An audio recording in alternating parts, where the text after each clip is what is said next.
The Supreme Court of Canada today announced that they will not hear an appeal for the saving of the ostriches out at the Universal Ostrich Farm in British Columbia. And my name is John Hare, and the reason I'm chiming in on this is that I'm in Winnipeg. We have a biotech company that harvests antibodies from the eggs of layer hens. And the reason I've gotten involved in this cause initially was because the technology that those ostriches in British Columbia were being used for was to get the antibodies from their eggs.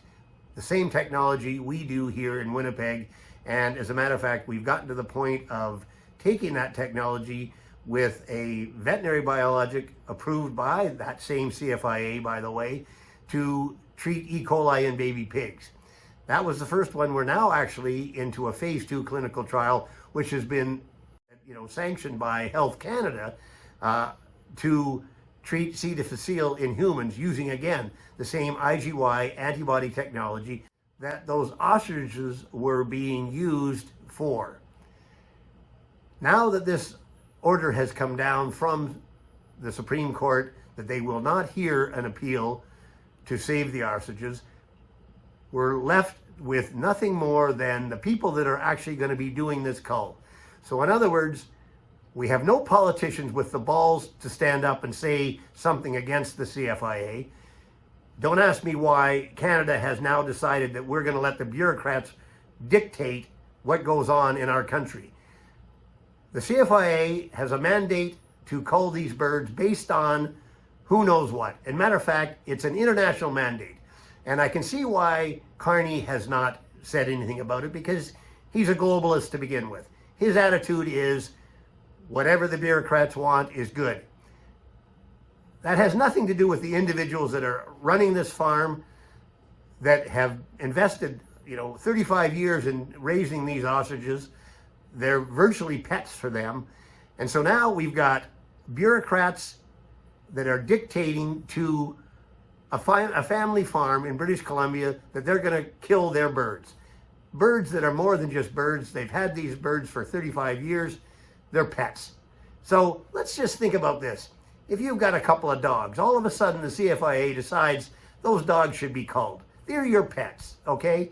Now, you're going to just go along with, because the CFIA has all power. They have no boss. They theoretically do. The Minister of Health and Minister of Agriculture, federal, could, if they wanted to, if they had any courage, could stand up and say, no, this is wrong. And by the way, it is wrong. There is nothing that shows anything that these birds should be culled. As a matter of fact, here's another guy. There's a politician in Manitoba who I spoke with a couple of weeks ago. He's a Conservative member of Parliament, and he thinks those birds should be culled. And he just bases it on, this is an international thing. If we don't cull those birds, we're going to get a bad reputation. The fact that we didn't stand up to international protocol. International protocol is based on what? Again, World Health Organization, the animal part of that. We're not beholden to them whatsoever.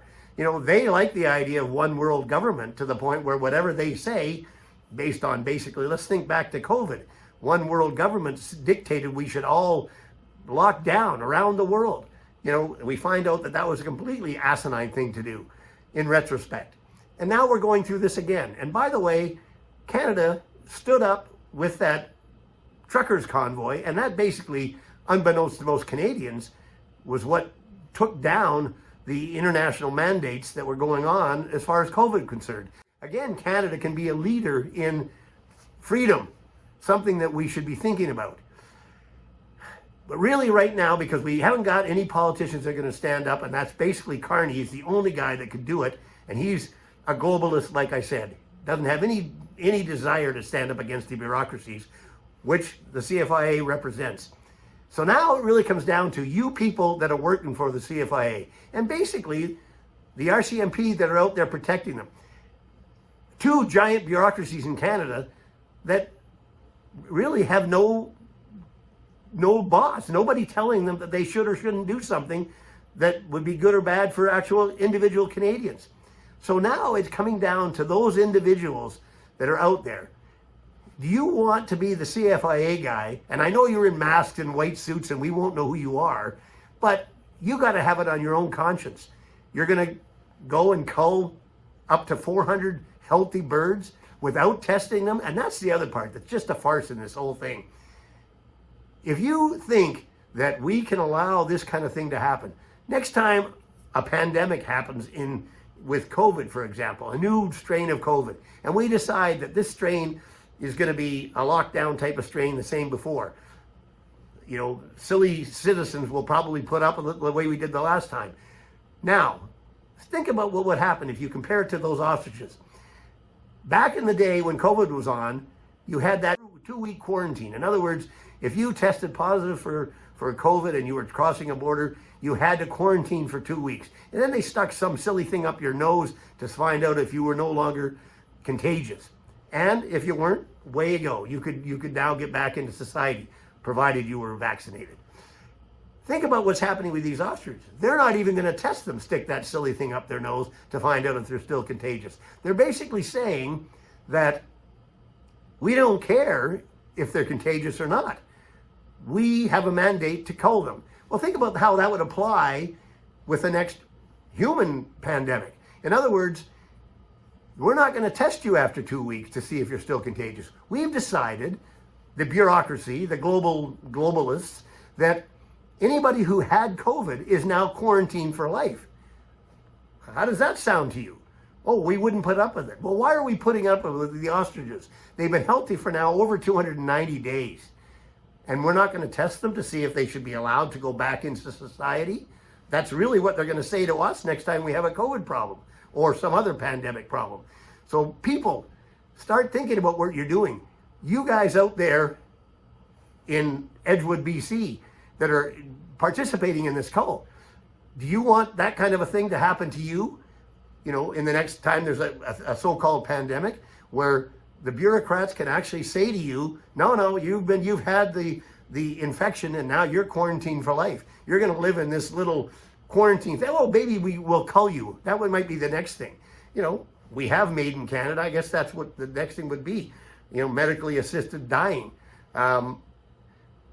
Stand up, people. And the only people now that left, because we know our politicians aren't going to do it, there is some good science that is involved with those ostriches, for one, and it's a humanitarian thing to do, for two.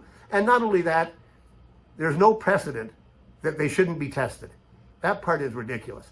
So now it's up to you, the bureaucrats, that are actually human beings as well. You're not just globalist bureaucrats.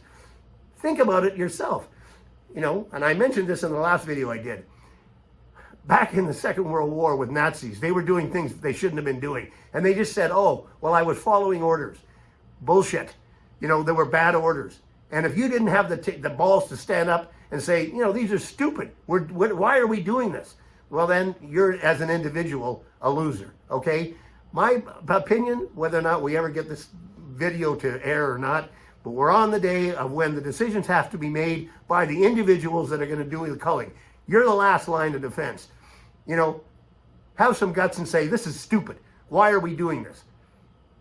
Because some bureaucrat told me I have to? Enough. Have some courage. Say, no, we're not going to do this. We're not going to protect the people that are doing it, as the RCMP are doing. Two big bureaucracies in Canada that are autonomous, don't seem to have anybody telling them they should have a conscience. Enough. Thanks for watching.